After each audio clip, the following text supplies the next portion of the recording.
फिलहाल एक सवाल यहाँ पर ईमेल के जरिए हमने शामिल किया है, जो इस हफ्ते का ईमेल था। अलका कामत ने गोवा से सवाल भेजा है। कुछ डिटेल्स अपने अपने बारे में इन्होंने शेयर की हैं। 42 ईयर्स की हैं और अगले 13 साल के लिए निवेश करना चाह रही हैं। लगभग 30,000 रुपए अपनी सेविंग में से, इनफैक्ट ये सैलरीड हैं, 30,000 रुपए निवेश कर सकती हैं। यानी अगर पोर्टफोलियो बनाना हो, 13 साल का टारगेट लेके चल रही हैं। कैसे बनाऊं पोर्टफोलियो, ये आपसे जानना चाहती हैं।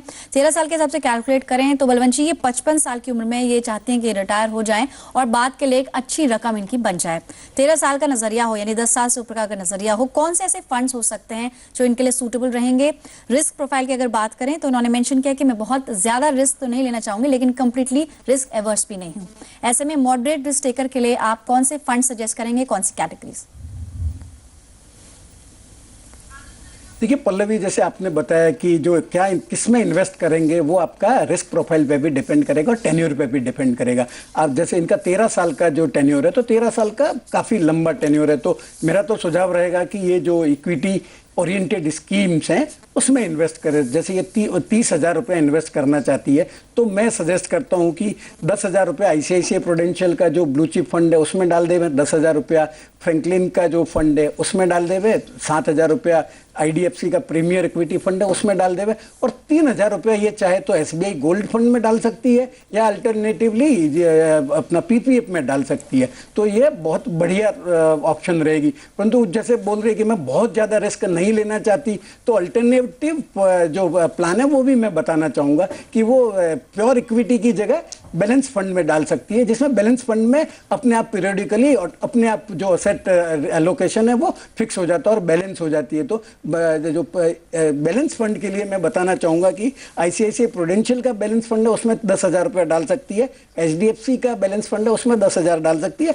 और टाटा बैलेंस फंड है उसमें 7,000 रुपये डाल सकती है, और अगर चाहे तो प्योर इक्विटी और बैलेंस फंड का भी मिक्स डाल सकती है। पर सुझाव मेरा रहेगा कि जो रेप्यूटेड फंड हाउस है उनके स्कीम में ही इन्वेस्ट करें। जी, साथ ही बलवंत जी एक बहुत ज़रूरी बात आपसे करना चाह रहे हैं यहाँ पर कि पोर्टफोलियो बनाते समय, जैसे इन्होंने मेंशन किया, आपने प्रेफरेंस रखी कि बहुत ज़्यादा रिस्क नहीं लेना चाहते, ऐसे में मिड कैप क्षेत्र से थोड़ा सा दूर रहें, क्या आप इसकी सलाह देंगे? साथ ही अगर गोल्ड फंड की हम बात करें, फिलहाल गोल्ड फंड थोड़े प्रेशर में दिखे क्योंकि काफ़ी रिटर्न्स भी नेगेटिव रहे हैं, ऐसे में कितना हद तक, यानी कितना एक्सपोजर लें गोल्ड में? साथ ही लार्ज कैप फंड्स आपने इन्हें बताए हैं, पर मिड कैप के और गोल्ड के बारे में आपकी क्या राय है?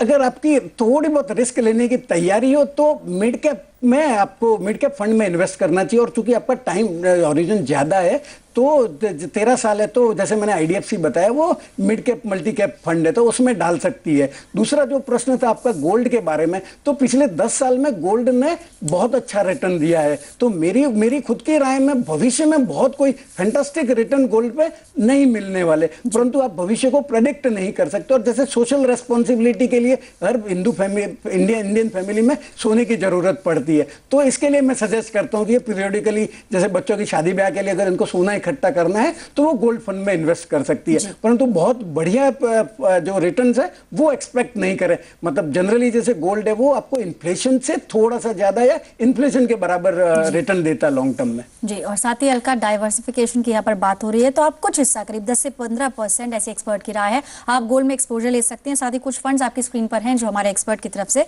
आपके लिए रेकमेंडेड है अगले 13 सालों के लिए, अगर आप पोर्टफोलियो बनाना चाह रहे हैं। बढ़ेंगे आगे, कुछ और सवाल यहाँ शामिल करेंगे। दीपा देहरादून से